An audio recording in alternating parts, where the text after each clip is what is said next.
రాజీవ్ గాంధీ గారి విగ్రహాన్ని సచివాలయం ముందు పెడితే కొంతమంది సన్నాసుల విగ్రహాన్ని తొలగిస్తామని ఈరోజు మాట్లాడుతున్నారు. అధికారం పోయినా బలుపు మాత్రం తగ్గలేదు.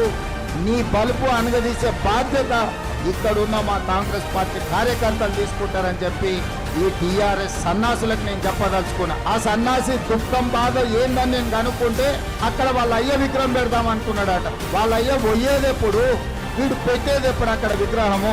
ఈ దేశానికి స్వతంత్రం తెచ్చిన కుటుంబము, ఈ దేశం కోసం 2 తరాలు ప్రాణాలు ఇచ్చిన కుటుంబము, ఈ తెలంగాణ రాష్ట్రాన్ని ఏర్పాటు చేసిన కుటుంబము సచివాలయం ముందు కోట్లాది ప్రజలకు స్ఫూర్తిగా అమరవీరుల స్తూపం పక్కన ఈ దేశం కోసం అమరుడైన శ్రీ రాజీవ్ గాంధీ గారి విగ్రహం పెట్టడం సముచితం. అంతేగాని ఉద్యమం ముసుగులో తెలంగాణ రాష్ట్రాన్ని దోసుకొని వేలాది కోట్ల రూపాయలు సంపాదించుకొని వందలాది ఎకరాల ఫామ్ హౌజులు కట్టుకొని తాగుబోతు సన్నాసుల విగ్రహం ఒకవేళ సచివాలయం ముందల పెడితే ఈ పిల్లలకు ఎవరిని ఆదర్శంగా చూపిస్తారు?